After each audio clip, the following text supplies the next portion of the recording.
رمضان کا مبارک مہینہ اپنے ساتھ بے شمار برکات لاتا ہے. خدا تعالیٰ کی رحمتیں اس میں نازل ہو رہی ہوتی ہیں. خدا تعالیٰ کی بے شمار اپنے فضل کی بارشیں اس مہینے میں ہو رہی ہوتی ہیں. اللہ تعالیٰ فرماتا ہے کہ جنت کے دروازے کھول دیے جاتے ہیں, جہنم کے دروازے بند کر دیے جاتے ہیں, شیطان جکڑ دیا جاتا ہے.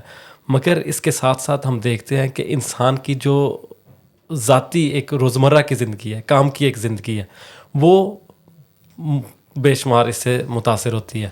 کھانے کا سلسلہ, سونے کا سلسلہ, سب کچھ. اور اس کی وجہ سے جو اس کا باس ہے, اس کا امپلائر ہے, وہ دیکھتا ہے کہ اس سے اس کے اندر, روزہ دار کے اندر ایک کاہلی, ایک سستی, وہ کمپلیسنٹ ہو گیا ہے. تو ہم یہ چیزیں کیسے بیلنس کر سکتے ہیں کہ اس میں ایک تو اپنی روحانی عبادات میں بھی توازن آئے, اور اس کی جو ذاتی زندگی ہے, اس کی روزمرہ کی زندگی ہے, جو اس کی ڈیوٹیز ہیں جاب کی, وہ بھی متاثر نہ ہوں. اس میں دیکھیں, میرا خیال ہے کہ دوبارہ رمضان بہت سارے چیلنجز لے کے آتا ہے, اور اس میں سے ایک چیلنج یہ بھی ہے کہ اگر آپ خدا تعالیٰ کی عبادت کے لیے مثلا سحر خیزی کی عادت آپ کو اگر پہلے سے نہیں ہے, تو آپ ظاہر ہے وہ بھی پیدا کرنے کی کوشش کر رہے ہیں. آپ جلدی صبح کو بیدار ہو رہے ہیں, شب بیداری چل رہی ہے, اور سارا سلسلہ باقی ساتھ عبادات کا بھی چل رہا ہے. بھوک اور پیاس بھی ظاہر ہے ساتھ ہی ہے, انسانی جسم ہے نا, تو وہ اسے بھی برداشت کر رہا ہے.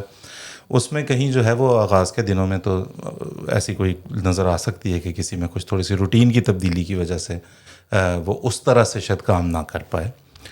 لیکن وہ بھی نہیں ہونا چاہیے. اگر جس طرح میں نے کہا, یہ بھی بہت سارے چیلنجز میں سے ایک چیلنج ہے, اس کو اوور کم کرنے کی کوشش کرنی چاہیے, کیونکہ یہ سارا کچھ ڈپینڈ کرے گا نا کہ آپ نے روٹین میں جو تبدیلی لے کے آئے ہیں وہ کیسی لے کے آئے ہیں.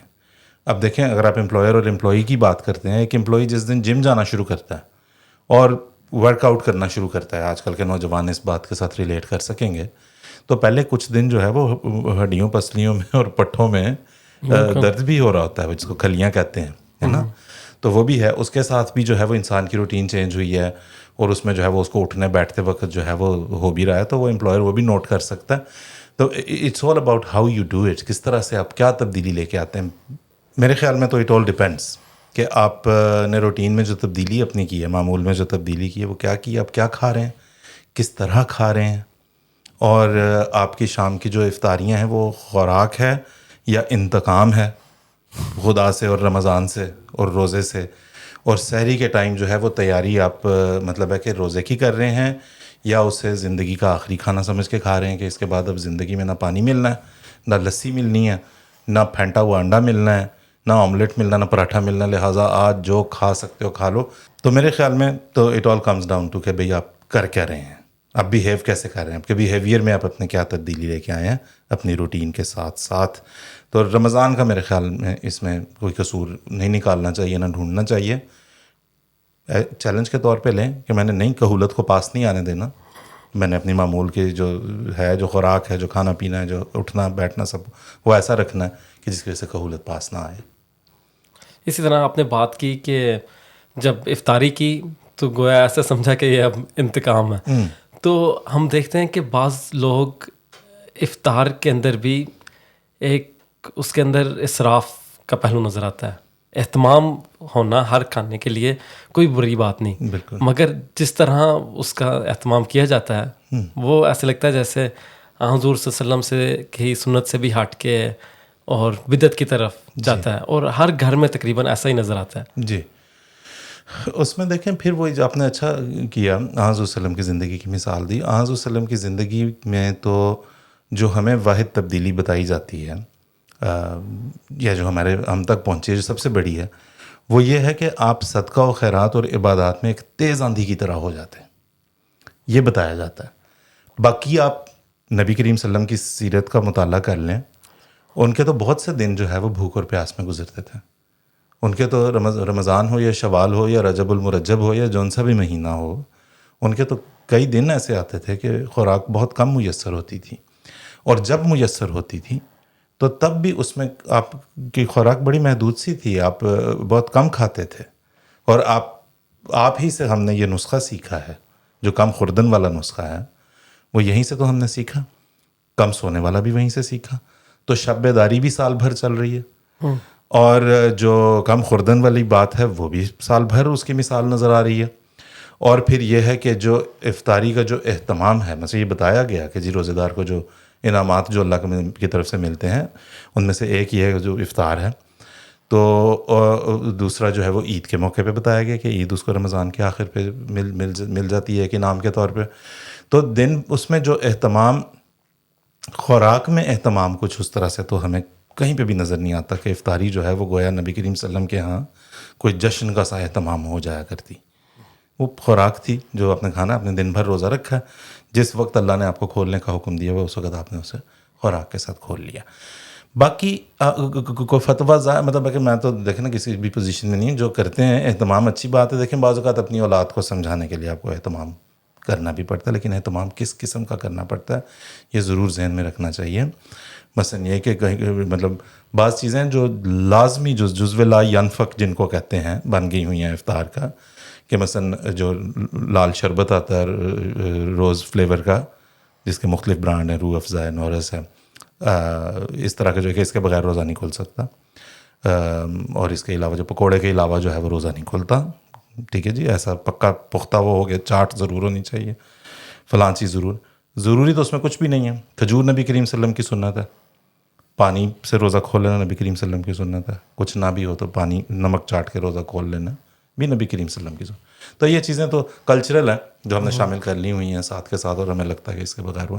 باقی اہتمام نبی کریم صلی اللہ علیہ وسلم کے یہاں تو اہتمام عبادت کا ملتا ہے، صدقہ و خیرات کا ملتا ہے. بالکل. اور وہاں سے ساری توجہ ہٹ کے تو افطاری پہ چلی گئی. جب توجہ رہے کیسے، آپ نے جتنا بسیار خوری کر لی ہے افطار کے نام پہ، جتنا آپ نے اپنے اوپر ظلم ڈھا لیا ہے، اس میں کون سی شب بیداری ہونی ہے. اور اس شب بیداری میں بھی اگر مستقل بدہضمی کی شکایت ہے، تیزابیت کی شکایت ہے، اور پھر وہ دن بھر کے دوران وہ کہولتیں اور وہ جو سارے سلسلے ہیں وہ بھی سب پھر ساتھ کے ساتھ چلے آتے ہیں. تو اس لیے وہ شب بیداری تو ایک طرف رہ گئی، نہ اس میں توجہ ہے نہ کچھ ہے، سجدہ بھی ٹھیک سے نہیں کر پا رہے، اور افطار کی ہر سجدہ اور ہر رکوع افطار کی یاد دلا رہا ہے جس میں بسیار خوری کی تھی.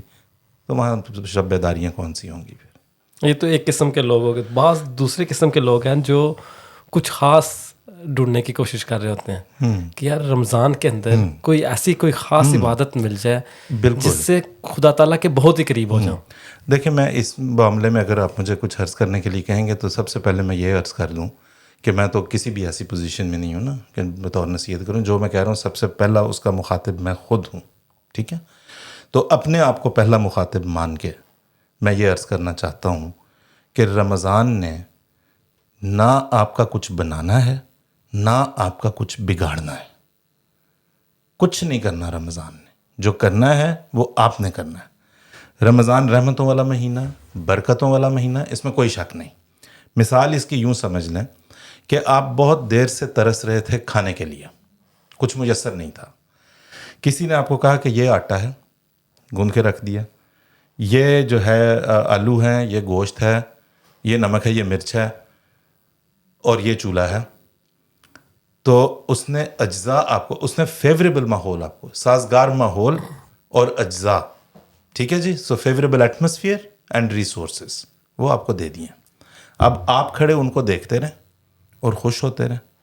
اہتمام آپ دوسرے کر رہے ہیں، اس سے ریلیٹ نہیں ہو رہا. آپ نے کہا جی میں نے ایپرن بھی پہن لیا، میں نے بیلن جو ہے وہ ماربل کا بنا ہوا لے لیا جس سے روٹی بیلیں گے، ٹھیک ہے جی، وہ بھی لے کے رکھ لیا. برتن بھی جو ہے وہ چاندی کا استعمال کریں گے ہم تو، اور یہ بھی کریں گے، لیکن اس کو ہاتھ نہیں لگائیں گے جو اجزاء ہیں. تو وہ کھانا پکنے والا نہیں ہے. رمضان ایک سازگار ماحول کا نام ہے، ٹھیک، کسی جادو کا نام نہیں ہے. جادو بھی ہے تب ہے جب وہی نبی کریم صلی اللہ علیہ وسلم کی سنت اگر تو ساتھ ہے اور سامنے ہے اور کوشش ہے تو رمضان میں جادو ہے. ورنہ رمضان اٹ سیلف ویسا ہی ہے جیسا شوال ہے یا دوسرا کوئی سا بھی مہینہ آپ لے لیں یا جیسے بھی، اس میں کوئی تبدیلی نہیں ہوتی. وہ کوئی آ کے چھو منتر کوئی نہیں ہے اس کے اندر، ٹھیک ہے. اس کو اجاگر کرنا پڑے، اس کو جگانا پڑے، اس جادو کو آپ نے اپنے اوپر چلانا ہے. جو ہر انسان کے، ہم سب کے اپنے اوپر ہے کہ ہم اس کا کرتے کیا. ہم ہاتھ بڑھا کے اس کھانے کے ان اجزاء کو ہاتھ لگاتے ہیں، کوشش کرتے ہیں، نہیں کرتے ہیں، اچھا بنے جیسا بھی بنے، لیکن جو بھوکا ہوگا انسان وہ ان اجزاء کو دیکھتے ساتھ لپکے گا ان پہ، ٹھیک ہے جی. اور جو ہے وہ خود کوشش کرے گا تو پھر کہیں بات بنے گی، ورنہ کچھ بھی نہیں ہوگا. ایگزیکٹلی. اور جیسے آپ نے پہلے بھی کہا کہ حضور صلی اللہ علیہ وسلم شب داری اگر رمضان میں کر رہے ہیں تو وہ سارا سال بھی جاری ہے, اور قرآن کریم بھی وہی ہے, عبادات بھی وہی ہیں, زکوٰۃ کا احکام بھی وہی ہیں, وہی عبادات ہیں جن کے ذریعے سے آپ نے سارا سال خدا تعالیٰ کو پالیں یا رمضان کے اندر پالیں. ہاں مگر اس کے اندر تیزی کمر ہمت کس لیتے, کمرے میں کس لیتے. اور دوسرے کہ دیکھیں نا اب قرآن ہے, قرآن بھی مطلب اکثر مسلمان گھرانوں میں بڑے اہتمام سے پڑھا جاتا ہے, جن گھرانوں میں پڑھا جاتا ہے. بعض گھرانوں میں اہتمام سے رکھا جاتا ہے, بالائے طاق بڑا سجا کے اوپر مخمل کا کور چڑھا ہوگا, سب کچھ ہوگا کسی, لیکن اکثر گھرانوں میں مسلمان پڑھتے ہیں قرآن کو. رمضان میں آپ دیکھیں گے کہ لوگ زیادہ پڑھتے ہیں, کم از کم ایک پارہ روزانہ کا پڑھ لیں, 2 پڑھ لیں, 3 پڑھ لیں, کم از کم 1 دفعہ ختم, 2 دفعہ تو چلیں ختم کرنا ہے. تو وہ اس میں بھی پھر وہی بات ہے کہ وہ قرآن اٹ سیلف بھی تو ایک سازگار ماحول آپ کو دے رہا ہے اور فہم دے رہا ہے. اگر آپ فہم لے نہیں رہے اس سے تو پھر اس قرآن کو بھی پڑھنے کا وہ ظاہر ہے, جس طرح میں نے عرض کی, ہم تو کوئی نہیں ہے کہنے والا کہ جی اجر کتنا ملے گا, تو وہ تو اللہ کے پاس ہے نا اجر ہر چیز کا اور سب کچھ کا. لیکن آپ اس کو پڑھتے چلے جائیں. اور تو وہی جو مثال میں اکثر پہلے بھی شاید دی ہوگی کہ کیمسٹری کی کتاب ہے, مجھ جیسے کو دے دیں, جرمن میں لکھی ہوئی ہے, مجھے جرمن پڑھنی سکھا دیں, مجھے الفابیٹ پڑھنے سکھا دیں, میں اس کو پڑھی جاؤں, تو اس کا کیا فائدہ ہوگا؟ تو جب فہم ہی نہیں ہے اس کے اندر کون سے احکامات ہیں, کیا ہے. کیونکہ قرآن پڑھنے کا بھی صرف یہ طریق تو نہیں ہے کہ آپ اس کا جو ٹیکسٹ ہے اسے پڑھتے چلے جائیں, اس کے اوپر تفاسیر لکھی گئی ہیں, آپ اپنے طریق سے اس کے کچھ نئے لفظ سیکھنے کی کوشش کر لیں, آپ کسی کی مدد لے لیں, آپ کسی کے سامنے اپنی لا علمی کا اظہار کرتے ہوئے مان لیں اس بات کو کہ مجھے قرآن کی فہم نہیں ہوتی, مجھے کچھ بات سمجھو. تو اصل بات تو فہم کی ہے. دوبارہ وہی بات آتی ہے, قرآن پڑھنے کی طرف بڑا اہتمام ہوگا, اسے سمجھنے کی طرف بھی تو اہتمام ہو. اور یہ اسی طرح ہم دیکھتے ہیں کہ رمضان کی جو 3 اشرے ہیں ان کی تقسیم کی گئی ہے. پہلا رحمت کا, دوسرا مغفرت کا, تیسرا آگ سے نجات یا جو بھی ہے. اس کا کیا ہے؟ اس کا یہ ہے میں دیکھیں دوبارہ میں سب سے پہلا مخاطب ہوں, تو مجھے اس سے پہلے کہ کوئی اس بات کا کوئی غلط مطلب لے, میں سب سے پہلا مخاطب میں خود ہوں.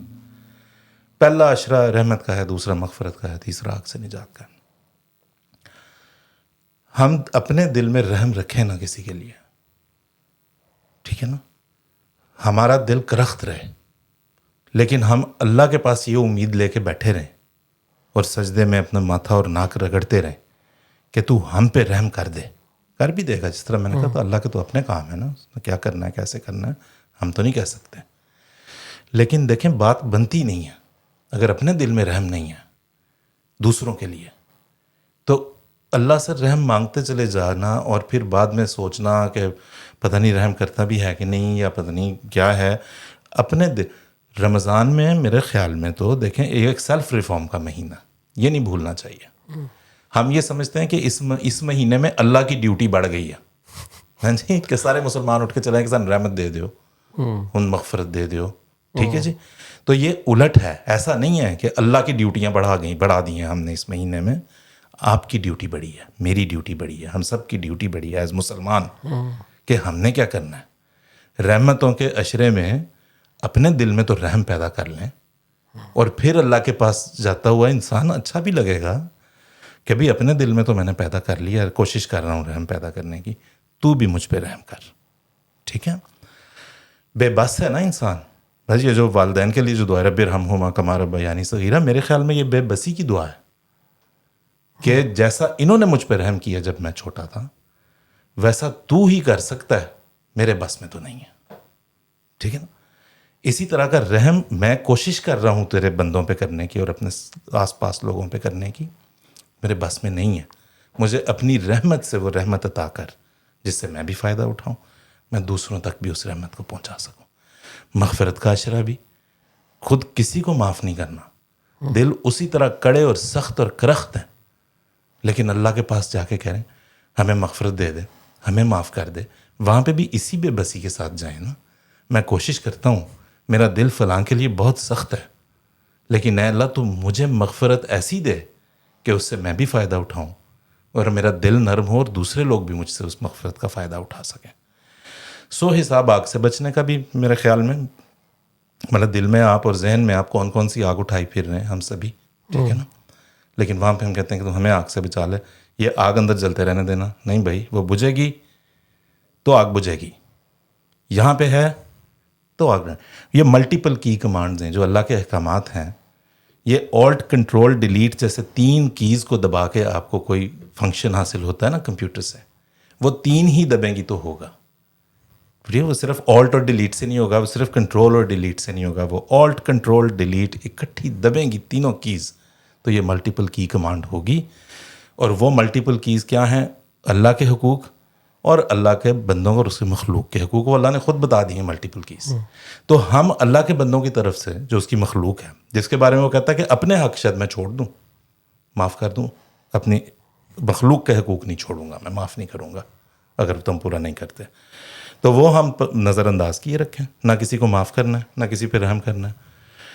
شب داریوں کا نتیجہ بھی یہ ہے کہ شب داری تو کر لی لیکن دن بھر ایسی آوازداری اپنی طبیعت پہ طاری کی اور زندگی اپنی بھی اور دوسروں کی بھی اجیرن کی، تو فائدہ ایسی شب داری کا. تو اس لیے جو ہے یہ ملٹیپل کیز ہیں، یہ اکٹھی دبیں گی تو کام بنے گا، ورنہ نہیں بنے گا. اور شب داری آسان ہے، اپنے بھائی کو معاف کرنے سے زیادہ. بالکل. تو وہ یہ نسبتاً آسان کام ہے نا. ریچول جو ہے وہ ہمیشہ آسان ہوتا ہے کہ میں اتنی دفعہ جو ہے وہ میں اتنے نوافل زیادہ پڑھ لوں، میں یہ کروں، وہ سب زیادہ نسبتاً آسان ہے. نہیں آسان تو اللہ کی مخلوق کے ساتھ معاف کرنا، ان کو، ان کی کسی بات کو درگزر کرنا، ان کے ساتھ جو ہے وہ حسن سلوک کرنا، اپنے اوپر ترجیح دینا یا نا کو مارنا.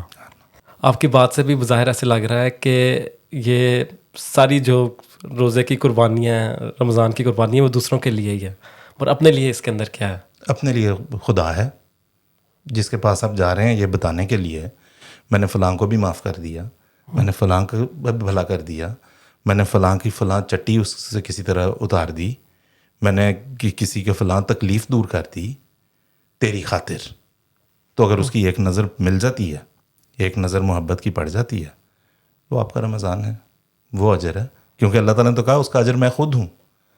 ٹھیک ہے نا. تو اس سے یہی مانگ لینا، رحمتوں اور مغفرتوں اور دوسرے اشروں میں جو کچھ چل رہا ہے اس کا اینڈ ریزلٹ یہ بنا لینا کہ ہمیں تو چاہیے. ٹھیک ہے نا. ہوں بندہ مگر میں خدا چاہتا ہوں، اور خدا کہہ رہا ہے کہ اس کا اجر، روزے دار کا اجر میں خود بن جاتا ہوں. تو وہ شاپنگ لسٹیں چھوڑ دیں 1 مہینے کے لیے کہ یا اللہ گاڑی بھی چاہیے، یا اللہ کچن بھی نیا ڈلوانا ہے، یا اللہ بیگم میری جو ہے وہ صوفہ بھی نیا خریدنا چاہتی، یہ بھی کرنا ہے ہم نے، وہ بھی کرنا ہے، بچوں کا نیا بیڈ روم ڈلوانا تھا، ایسے کرنا تھا، ویسے کرنا تھا. 11 مہینے ہیں نا سال کے، یہ شاپنگ لسٹ اس وقت چل جائے گی. یہاں پہ اگر اللہ کہہ رہا ہے کہ میں خود اجر ہوں، تو پھر اسے وہی اجر مانگ لیا جائے.